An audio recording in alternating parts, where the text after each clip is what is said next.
Taman Mini Indonesia Indah merupakan salah satu objek wisata favorit masyarakat yang terletak di Jakarta Timur.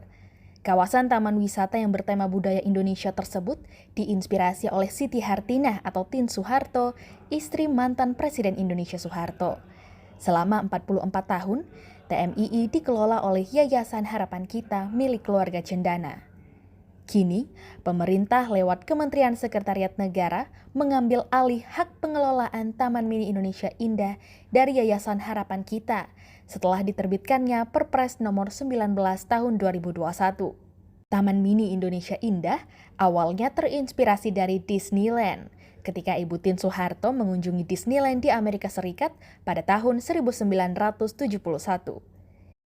Dilansir dari buku Dutch Culture Overseas yang ditulis oleh Francis Guda, ketika melihat Disneyland, Tien Soeharto bermimpi bisa membangun taman bermain seperti Disneyland dengan spirit keindonesiaan. Tien Soeharto ingin membuat miniatur Indonesia dalam sebuah taman bermain yang besarnya hampir sama seperti Disneyland. Namun, ide Tien Soeharto terkait pembangunan taman bermain miniatur Indonesia yang dinamai Mini itu ternyata memunculkan protes dari mahasiswa. Sejak rencana pembangunan TMII didengungkan, Tien Soeharto pada tahun 1971, mahasiswa melancarkan berbagai aksi protes untuk menolaknya. Aksi penolakan mahasiswa terhadap rencana pembangunan TMII dipicu saat Tien Soeharto mengumumkan biaya pembangunan TMII yang mencapai 10,5 miliar rupiah. Pada saat itu, sebagian besar masyarakat masih hidup dalam taraf kemiskinan. Soeharto juga turut menekankan agar pembangunan didasarkan pada skala prioritas. Akhirnya, ide pembangunan TMII tersebut dinilai bukan prioritas oleh para mahasiswa. Akibat derasnya protes dari mahasiswa terhadap rencana pembangunan Taman Mini Indonesia Indah, Tien Soeharto menggelar konferensi pers yang juga dihadiri para pejabat tinggi negara. Dalam keterangannya, sebagaimana dikutip dari pemberitaan harian Kompas pada tanggal 8 Januari 1972, Tien Soeharto mengatakan pembangunan TMII telah mengikuti prosedur yang semestinya.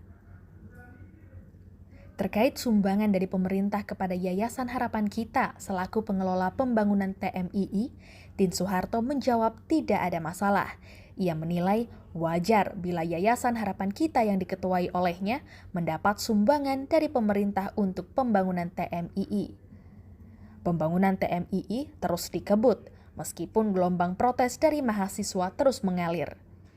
Puncaknya, kekesalan mahasiswa terhadap pembangunan TMII terakumulasi dengan masalah kemiskinan dan korupsi pemerintahan yang terwujud dalam peristiwa Malari atau Malapetaka 15 Januari 1974. Setelah kerusuhan Malari mereda, pembangunan TMII semakin dikebut. Pada tanggal 20 April 1975, TMII akhirnya diresmikan. Hampir selama 44 tahun, Yayasan Harapan Kita yang dipimpin keluarga Cendana mengelola TMII. Namun, kini pemerintah mengambil alih hak pengelolaan TMII dari Yayasan Harapan Kita berdasarkan Perpres nomor 19 tahun 2021. Menteri Sekretaris Negara Pratikno mengungkapkan terbitnya Perpres ini dilatar belakangi masukan banyak pihak mengenai Taman Mini Indonesia Indah. Salah satunya, rekomendasi dari Badan Pemeriksa Keuangan atau BPK. Pratikno juga mengatakan negara memiliki kewajiban melakukan penataan TMII untuk memberikan manfaat seluas-luasnya kepada masyarakat. TMII juga diharapkan dapat berkontribusi pada keuangan negara. Saya Brenda Iskarina, Selvi Anggriani, dan Ronald Petrus melaporkan. Holopis Channel bersama untuk Indonesia.